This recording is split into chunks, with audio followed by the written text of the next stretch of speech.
nuevo programa de la Revolución de las Conciencias, este esfuerzo que hacemos desde el Instituto Nacional de Formación Política de Morena para hablar de los trabajos que hacemos en el instituto. Hay mucha gente que todavía no reconoce y conoce lo que hace el Instituto Nacional de Formación Política, y este es un esfuerzo con los compañeros que encabezan esos trabajos. Y hoy estamos muy contentos porque tenemos a nuestra compañera Alina Duarte, quien encabeza la Coordinación de Formación Internacional en el Instituto Nacional de Formación Política. Alina, bienvenida a la Revolución de las Conciencias. Bienvenida, Alina. Gracias, compañeritos. Y antes de comenzar, le doy la bienvenida también a Mario López, quien es coordinador de medios, quien comparte conmigo la conducción de este programa. Les recordamos que todos los días en el Instituto Nacional de Formación Política de Morena tenemos actividades formativas, los invitamos a verlas, los invitamos a suscribirse a nuestros canales, estamos como INFP Morena en todas las redes sociales. Y ahora sí, comencemos con la entrevista con Alina. Muchísimas gracias por acompañarnos el día de hoy. Y a mí me parece fundamental, Alina, que hablemos del papel que tiene la Coordinación de Formación Internacional. Yo creo que es fundamental que los compañeros que están en el extranjero tengan una voz en el país, porque así como muchos están en Estados Unidos, que son bastantes los compañeros que se encuentran, compañeras y compañeros en Estados Unidos, pues pareciera que ellos no tienen voz ni voto en lo que está pasando en el país, y no es verdad, ¿no? Ya hemos visto las acciones que se han hecho desde el gobierno para incorporarlos, para que puedan votar, porque al final ellos siguen siendo parte, ellos son, insisto, parte fundamental de estos procesos, y que el Instituto Nacional de Formación Política ponga énfasis en una formación en particular con ellos, que su voz ya no sea silenciada, que si no la traigamos, que se escuchen porque son partes de los procesos formativos, es fundamental. Cuéntanos qué hace la Coordinación de Formación Internacional dentro del Instituto Nacional de Formación Política. Pues primero agradecerles nuevamente que estemos construyendo en colectivo este espacio junto con la 4TV, y agradecerles también a la Coordinación de Medios que siempre está saliendo al quite en el instituto. Pues la Coordinación de Formación Internacional, en la cual ya he estado casi 3 años en ella y ya casi 2 coordinándola, pues surge de la necesidad, yo creo que de generar estrategias en 2 sentidos. La primera, y la que me parece fundamental, la otra creo que también por la cuestión histórica, pero esto que mencionas, Dani, que tiene que ver con nuestras y nuestros mexicanos en el exterior. Se trata de una comunidad doble, triplemente segregada históricamente. Son personas que no encontraron durante la década, sobre todo de los 80s, de los 90s, un lugar sobre el cual asentarse, tener acceso a derechos mínimos, a una calidad de vida digna en este país, y tuvieron que emigrar.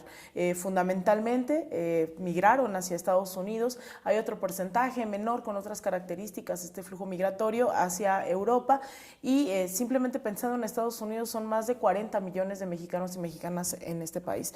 No es menor, se trata de una tercera parte de la población mexicana en el mundo, y eso se olvida, y se olvida bastante. Se les vuelve a abandonar una vez que llegan a Estados Unidos, en donde evidentemente con políticas racistas, xenófobas, se les vuelve a segregar definitivamente, y yo digo, se les discrimina una tercera ocasión en el momento en que el Estado mexicano no logra generar esa conciencia dentro de la población mexicana para saber que una tercera parte de la población está específicamente en Estados Unidos. Entonces, ¿qué estamos haciendo desde la Coordinación Internacional? Rafael Barajas, el Fisgón, junto con Oscar Lemus, que eran quienes se articularon este primer espacio antes de mi llegada, estaban pensando en cómo acercarnos a esa comunidad triplemente relegada. Hemos logrado en ese sentido afianzar lazos con comités que primero algunos ya estaban existentes por la naturaleza y la magnitud de un proceso como la Cuarta Transformación, que pues directamente impacta en la vida también incluso de las y los mexicanos en el exterior, y segundo con comités, con personas aisladas del movimiento que estamos buscando, y en eso estamos, y les mandamos un mensaje pues para decirles que les necesitamos y que tenemos que encontrarles, sea la latitud que sea. Entonces hemos venido conformando varios comités a lo largo y ancho, sobre todo de Estados Unidos. En Europa, insisto, es un flujo mucho más diverso. Hay compañeros disgregados en varios países de la Unión Europea, lo cual impide a veces, incluso hasta en temas de hacer una conferencia al cambio de horarios y demás es muy complicado, pero también es gente que fue ya con trabajos estables generalmente, a hacer doctorados, estancias académicas, etcétera. Con ellos también nos estamos organizando, pero en Estados Unidos hemos tratado de que cada 2 o 3 meses podamos ir a alguna de las ciudades a encontrarnos con ellos y con ellas y a generar vínculos formativos. Es decir, hasta la fecha en estos 2 años ya hemos ido al menos a, no las he contado, pero hemos estado en San Diego, hemos estado en Los Ángeles, en California, sobre todo con la comunidad de la Placita Olvera, que es una comunidad bellísima que yo admiro mucho y que cada domingo la pueden encontrar sin falta y religiosamente a las afueras del Consulado Mexicano en Los Ángeles. Están ahí haciendo actividades, informando sobre la Casa de la 4T. Hemos ido también a Houston, en Texas, hemos ido ya en varias ocasiones a Chicago, a Nueva York, nos reunimos también con la comunidad en Atlanta. Es decir, hemos ido ya a varias ciudades a estas alturas y nos comunicamos con ellos y con ellas también a través de la Sabatina Migrante, que es un espacio todos los sábados a las 4 de la tarde, en donde tratamos de abordar la coyuntura, pero con una perspectiva migrante, sea para que ellos y ellas sean partícipes en la praxis, ¿no? También de la construcción de la 4T, o simplemente para entender por qué a lo mejor lo que está pasando en Argentina nos tiene que interpelar directamente en la lucha de las izquierdas a nivel global. Entonces, eso es por un lado, y ahorita hablaremos también de lo que estamos haciendo con otros países. A mí me parece interesante toda esta coordinación que haces, en este caso con Estados Unidos, porque precisamente durante los sexenios neoliberales, pues toda esta gente que migraba a Estados Unidos pues fue abandonada. Recordemos todos los pasos de todos los estados, Michoacán, Guerrero, el sur del país, todos estos compañeros que van a Estados Unidos y que sacrifican precisamente lo que es la vida aquí por las condiciones del neoliberalismo que se efectuaron durante los 36 años que duró esta etapa, pues tuvieron que emigrar para poder dotar de recursos a los que se quedaban en este lado, ¿no? Y a mí me parece fundamental esta coordinación que tú tienes con comités que ya están activos allá, porque hay que decirlo, o sea, no necesitan precisamente de una institución para organizarse, ¿no? Lo que sí es importante decir es que el instituto acompaña ya a quienes están organizados y ayuda a organizar a los compañeros que tal vez tienen la inquietud de quererse organizar, y ahí es cuando se amarra todo el trabajo que se está haciendo. Y lo otro que me parece fundamental y es para compartirles a los compañeros es la Sabatina Migrante, que ya es este esfuerzo de análisis de coyuntura que se hace desde la coordinación internacional para interpelar a quienes están viviendo esas situaciones, y que es importante revelar también de que lo que sucede en Estados Unidos nos interpela a nosotros, interpela a Latinoamérica y de regreso. Y en ese sentido me parece fundamental el trabajo en específico de la coordinación internacional con los compañeros paisanos de Estados Unidos.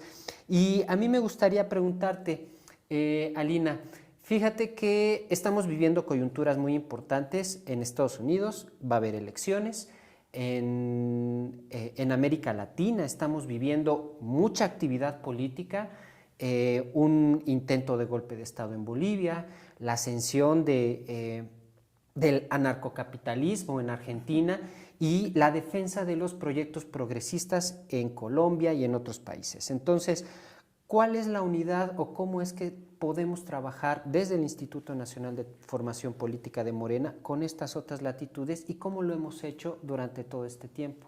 Pues mira, es bien interesante porque yo creo que uno de los retos que tiene la coordinación internacional y en general yo creo que la Cuarta Transformación, el Partido de Regeneración Nacional, es el internacionalismo dentro de sus filas, y es algo que en lo personal es también parte fundamental de mi militancia, también de quienes estamos en esa coordinación internacional, que tratamos todo el tiempo de hacer, digamos, un esfuerzo por integrar esos debates, pues siempre mirándonos, ¿no?, en el espejo con lo que está pasando en América Latina.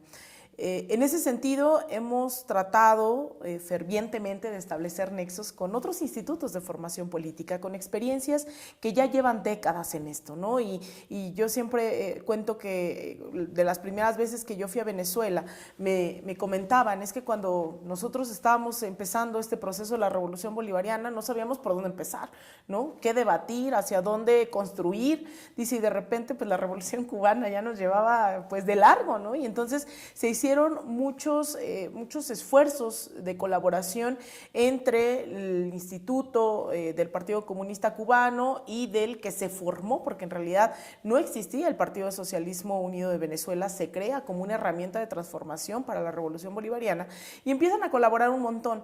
Entonces, cuando me cuentan eso, digo, pues es que así me siento, ¿no? Porque de repente el instituto tuvo que surgir a la luz de las necesidades de la militancia, pero sin un internacionalismo, ¿no? Que sí había en los 60, 70, producto del exilio de muchos y muchas compañeras, camaradas aquí en México.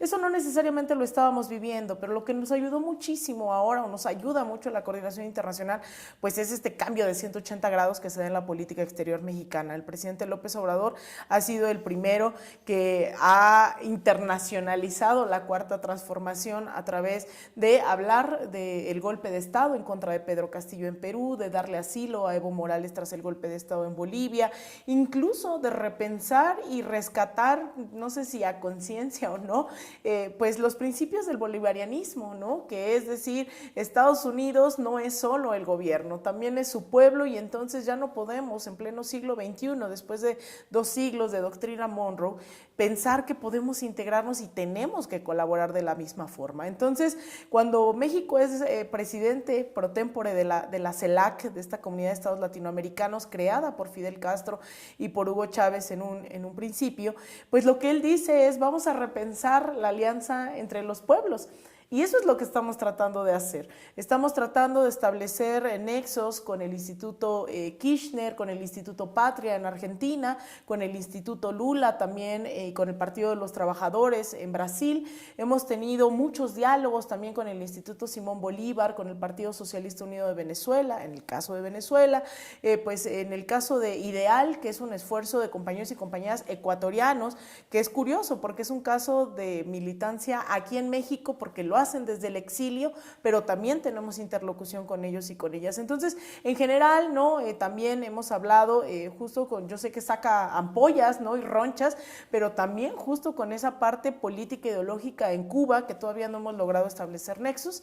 Y pues en eso estamos tratando de repensar cómo es que el internacionalismo se vuelve una praxis, cómo es que estos debates, que a mí me parecen hoy fundamentales, el simple hecho de pensar la unidad internacionalista, ¿no? ¿Qué está pasando? En donde hay unidad, pues están haciendo, al menos electoralmente a un lado, los franceses a la ultraderecha, mientras en Bolivia las fracturas internas están llevándolos, pues lo que dijimos aquí, al despeñadero hace unos años, pero que está ocurriendo, ¿no? Y que a pesar de un intento de golpe de Estado, no ha logrado generar unidad entre Evo Morales y Lucho Arce. Entonces, estos debates creo que nos tienen que servir a toda la militancia, simpatizantes de la Cuarta Transformación, porque México, a pesar de estar sostenido también en ese internacionalismo, no es tan conocido todavía en América Latina, no se llega a entender todavía qué es la 4T, y yo creo que tenemos que seguir dialogando, tenemos que seguir construyendo, porque muy poca gente tiene tal vez esa claridad en el sur de cómo llegamos a ser un gobierno con tantos resultados, con un horizonte o con simplemente los resultados de la elección del 2 de junio. Entonces, mirar al sur, creo que tenemos que tomárnoslos muy en serio. Alina, cuéntanos cuál es la oferta formativa que tiene en particular la Coordinación de Formación Internacional. Yo siempre que escuchamos tus intervenciones en el instituto, en los otros espacios en donde participas, que ahorita al final nos dirá otros espacios donde la pueden encontrar, tú hablas de esto del internacionalismo, pero de que nosotros, así como estás mencionando que no es muy conocido el proceso de la Cuarta Transformación, evidentemente México con estos gobiernos neoliberales tampoco volteaba a mirar los procesos que estaban pasando con nuestra América, ¿no? Con nuestros hermanos de América. Tú siempre dices que lo que ya pasó en esos países es el futuro de lo que puede pasar acá si no nos damos cuenta de las lecciones que ya estos gobiernos progresistas, de los errores, de los aciertos que tuvieron.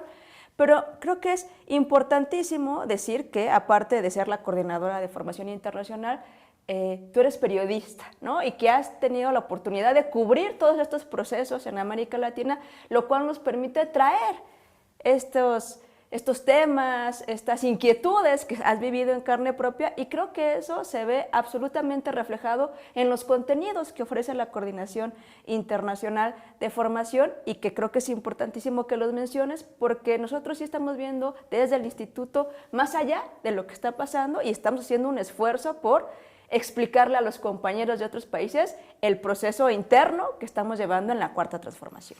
Efectivamente, Dani, a mí pues me gusta mucho pues desde el periodismo también hacer mucha pedagogía, mucha comunicación popular, ¿no? El decir, miremos al sur es porque ya llevamos 20 años de gobiernos progresistas. No estamos inventando el agua tibia en México, claro. Sin embargo, sí hay características que nos permiten hablar hoy de no solamente una continuidad, a diferencia de otros procesos, pero también estos gobiernos progresistas muchas veces han pecado de muchas cosas, ¿no? O sea, algo que habla mucho Gabriela Rivadeneira son casos concretos. Los gobiernos progresistas significaron la salida de 70 millones de personas de la pobreza. Es algo contundente, claro y específico, ¿no? Ahí están los datos. Ahí están los datos, y 10 millones salieron de la pobreza extrema. Es decir, el progresismo no es un eslogan, no son comerciales, es decir, es una práctica concreta sobre la cual, con todas las contradicciones, límites y retos, tuvo efectos notables que le transformaron la vida a las personas. Pero también hubo muchos gobiernos que se confiaron porque creyeron que ganar elecciones era pues ganar el poder. Y esa condición no podemos nosotros y nosotras obviarlas. Es decir, hay empresarios, oligarcas que de repente dicen, ay, pues ya soy 4T, ¿no? Porque miren mi chaleco, dice 4T. Pero al final, cuando vienen las condiciones de tensiones máximas, pues optan por los intereses de su clase, que eso es lo que pasó en Bolivia, ¿no? Es decir, fue un gobierno que además fue el más próspero de esa llamada década ganada, de los primeros 10 años de gobiernos progresistas, y que al final, cuando vienen las intenciones de una oligarquía de quitarlo junto con los intereses de Estados Unidos, las transnacionales y sobre todo el litio, que aquí también ya nacionalizamos, por eso es que hay que hablar tanto de Bolivia, pues dicen quítate con permiso y ahí te van. Las concesiones que se les hicieron, como aquí también se les hace muchas concesiones a cierto sector de la burguesía, pues allá no les importó y dijeron, pues quítate que ahí te voy, y derrocaron el gobierno de Evo Morales, y que ahora entró en una suerte de descomposición a pesar de lo histórico que fue revertir un golpe de Estado en un año, contrario al que sucedió en Honduras. Después de más de una década se logra revertir. Entonces, esa práctica a mí sobre todo me alerta, y es lo que me da ansiedad brutal de tener que comunicar estos procesos, porque no es una obsesión personal, es que me parece que son debates que tenemos que dar las izquierdas que simpatizan por un proceso, pero que también hay que ver esos límites y esas contradicciones. Entonces, a mí me parecía fundamental traer a colación esos debates, que efectivamente me ha tocado verlo, y que yo lo podría resumir en mi obsesión por hablar del internacionalismo y desde el internacionalismo en el instituto. Tiene que ver con que me ha tocado ver cómo a los jóvenes les sacaban los ojos en Chile, ¿no? Y yo no quiero que eso pase en este país. O sea, me tocó cubrir un mes de una revuelta que me parece ha sido de los ejercicios de mayor violencia de Estado que he vivido en mi vida, y que es muy fuerte creer que un gobierno puede salir a las calles. Lo tuvimos en mayor o menor medida en esta propia ciudad, ¿no? En donde salíamos a las marchas y no había marcha que no te gasearan, y uno hizo doctorado en eso, ¿no? Pero al final, el ver lo que pasaba en Chile, pues claro que me impactó hoy para siempre. En el caso de Bolivia, al año del golpe, fui a cubrir esas elecciones y me acusaron de querer confundir a las Fuerzas Armadas y tuve que salir de Bolivia.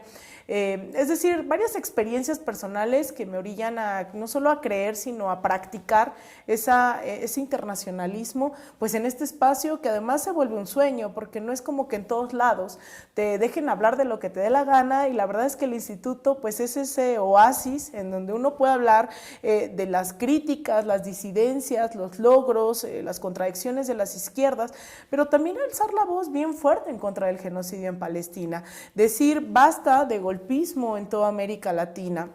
Es decir, estos espacios que hoy la verdad no existen, ¿no? Y no solo llevarlo aquí a la Ciudad de México, ahí en Pantitlán, sino que esto se mira en todo el continente, generar estas alianzas, reivindicar las luchas de izquierda históricas, populares y actuales.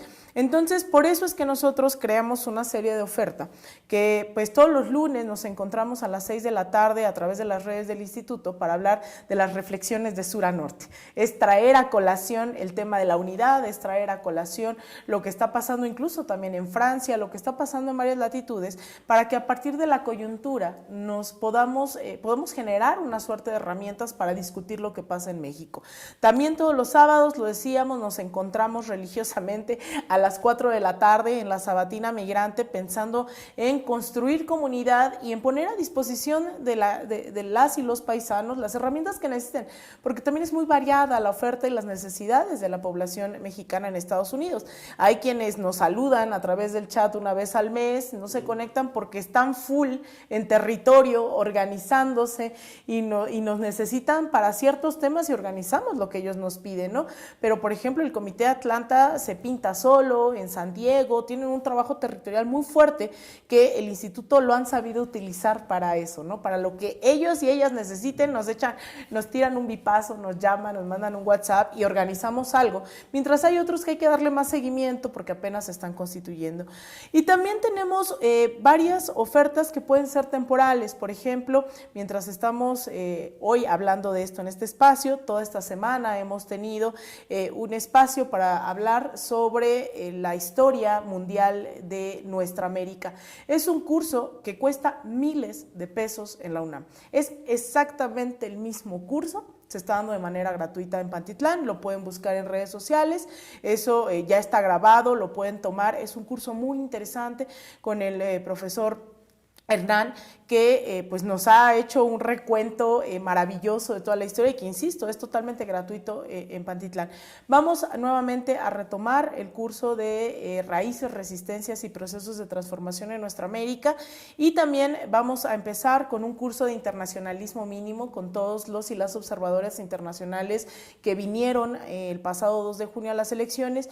Ellos estaban interesados en que construyéramos un piso mínimo internacionalista. Entonces, en colaboración con todos esos observadores, pero también con aliados y aliadas de las transformaciones en el continente, como Atilio Borón, como Fernando Buenabad, vamos a estar construyendo un curso que va a arrancar en el mes de septiembre, en el cual de manera semanal nos vamos a encontrar para dar debates mínimos, que a su vez esperemos se vaya realizando cada 6 meses y seamos también testigos de la propia transformación de nuestros debates conforme va avanzando. Entonces, cada 15 días también estamos a propósito de las reformas electorales, lo que queremos es poner sobre la mesa que estas grandes reformas cómo se dieron en América Latina sobre todo. Hubo procesos constituyentes muy exitosos, pero yo creo que lo que estamos hablando hoy del Poder Judicial es profundamente envidiable para muchos países de la región que justamente se vieron afectados por el Poder Judicial, que vieron golpes de estados en contra de Dilma, encarcelaron a Lula da Silva, persiguieron a Rafael Correa acusándolo de influjo psíquico. Entonces queremos debatir las reformas vistas desde nuestra América. Entonces también estaremos lanzando las convocatorias a través de las redes del instituto y con ayuda de la coordinación de medios, claro está. No, pues ahí está toda la oferta formativa de los compañeros de la Coordinación Internacional. Es evidente que hay mucho trabajo y a mí me parece fundamental algo y que es importantísimo destacarlo, y que ese trabajo no se queda solamente en las aulas, no se queda en el instituto, sino que va a las calles, ¿no? Y en ese sentido también, en este salir de las calles, porque este es un instituto que apela precisamente a, no sé si sea el único, pero es uno de los pocos institutos que no solo hace trabajo en las aulas, no solo hace trabajo de talleres, diplomados, con personalidades internacionales, por la emancipación de Palestina, por la emancipación de los pueblos en nuestra América. No solo está ahí, sino que se traslada precisamente a la organización en las calles. Y a mí me parece fundamental hablar del Instituto de Formación Política como un instituto que sale a las calles y que conversa con las personas en las colonias, barrios y en diferentes partes de los espacios públicos. Y ya para ir concluyendo, Alina, ¿dónde te podemos encontrar? ¿Cómo podemos ahora sí encontrar tus análisis? ¿Dónde sales? ¿En dónde puedes estar? a raíz de todo este, ¿cómo se llama? También de todo este trabajo que has hecho independiente como periodista y que apoya mucho en esta parte del Instituto Nacional de Formación Política. Pues mira, yo cerraría agradeciendo justo también a todos los integrantes del Instituto de Formación Política que hemos logrado construir una cosa súper bonita, ¿no? Esto que dice el Fisgón, esta inteligencia colectiva, en donde ir a las calles, yo creo que ha sido de las experiencias más bellas que he tenido en la vida, ¿no? Este curso que se tiene de formación en tu colonia, en donde nos han abierto literalmente sus casas, sus salas, sus patios, jardines, en donde de día son cocinas económicas y en la noche son cursos de formación política, es bellísima, y uno de los cursos justamente es Nuestra América, y otro que ustedes también están dando ese taller, que es cómo combatir las estrategias de la derecha, específicamente la batalla comunicacional. Entonces, algo bellísimo que además nutre pues también eso que a mí me encanta, que es el periodismo, ¿no? Un periodismo militante, que sea un periodismo de causas, razón por la cual, bueno, pues he estado ya en esto más de 10 años en el periodismo, y en los últimos años, además de comunicar a través del instituto, que me parece una herramienta de comunicación plena, ¿no? Y absolutamente satisfactoria, hemos constituido un medio de comunicación que se llama De Raíz, que lo encuentran en YouTube, en De Raíz-media, también en TikTok, en X, en Instagram, en Twitter, en todos lados, y todos los martes me encuentran también en Versus, en el estudio B de Sin Embargo, con otras compañeras, me llamé, ahí las compañeras Sin Embargo, con Adrianita Buentello, ahí estamos también conversando, y bueno, evidentemente yo como la humedad me logro colar por todas partes, así que si me invita a la Brigada Paralela en Libertad, ahí estaré. Si me invitan a una conferencia en ESA, en Naucalpan, en donde sea, pues me encuentran en las calles y en mis redes personales, que también me encuentran como Alina Duarte, en Twitter, Alina Duarte _, y en Instagram, Alina Duarte. Bueno, pues estaremos invitándote siempre aquí a este espacio es tuyo, y pues evidentemente agradecemos que hayas estado aquí con nosotros. Agradezco a Dani, que siempre nos acompaña en estos espacios del Instituto Nacional de Formación Política de Morena. Y yo agradezco a los gemelos fantásticos, que obviamente no se podría no agradecer también a todo lo que hacen en la coordinación de medios. Muchas gracias. Y antes de terminar, amigo Mario, recordemos que el instituto está en el territorio, claro, y este fin de semana tenemos... Otra vez vamos a hablar de las reformas, que es importantísimo que nosotros como movimiento, como simpatizantes o como simples ciudadanos que queremos estar informados, tenemos que participar de estos debates públicos que desde el Instituto Nacional de Formación Política estamos lanzando a las calles. Este fin de semana acaba de terminar, esperemos que hayan participado en alguno, y si no, recuerden que el próximo domingo habrá otro espacio de estas reformas. Hablamos sobre la pensión para mujeres de 60 a 64 años. Un tema de que la palabra será... Gran calado. Trascendencia. De trascendencia histórica, de mínima justicia para las mujeres, es lo que estaba buscando, porque no se reconoce el trabajo de las mujeres que hacemos en el hogar, que no es un trabajo remunerado, que significa más del 25% del PIB de este país, el trabajo que no se le paga a las compañeras. Bueno, este fin de semana tuvimos asambleas a lo largo y ancho de todo este país para hablar de este tema. En las redes del Instituto Nacional de Formación Política podrán ver alguna de estas conferencias y asambleas que se dieron, y también los esperamos el próximo domingo, en donde estaremos abordando otra de las reformas constitucionales que, gracias al Plan C, gracias a la movilización, pero que todavía no es una realidad, nosotros tenemos que empujar como movimiento para demostrar que estamos ratificando la confianza que se le da a la Cuarta Transformación para llevar esto a la realidad. Pues los invitamos a participar en las redes del Instituto Nacional de Formación Política. Están todas las sedes de las asambleas que llevamos a lo largo y ancho de este país. Sí, estamos dando el primer paso, compañeros, hay que darlo bien. Hay que llegar a las sesiones del Congreso, a este nuevo periodo de sesiones del Congreso muy fuertes, y pues evidentemente hay que llegar con todo el ímpetu para lograr estas reformas, ¿no? Ese es fundamental en este periodo, y pues agradecemos a la 4TV por todo el apoyo que nos brindan. Ahí está, en las redes sociales van a estar las convocatorias de los foros que vamos a tener los fines de semana, no se los pierdan, van a estar muy cerca de sus lugares, como ya dijo Dani, y pues ahora sí, vámonos y sigamos haciendo la revolución de las conciencias. Gracias.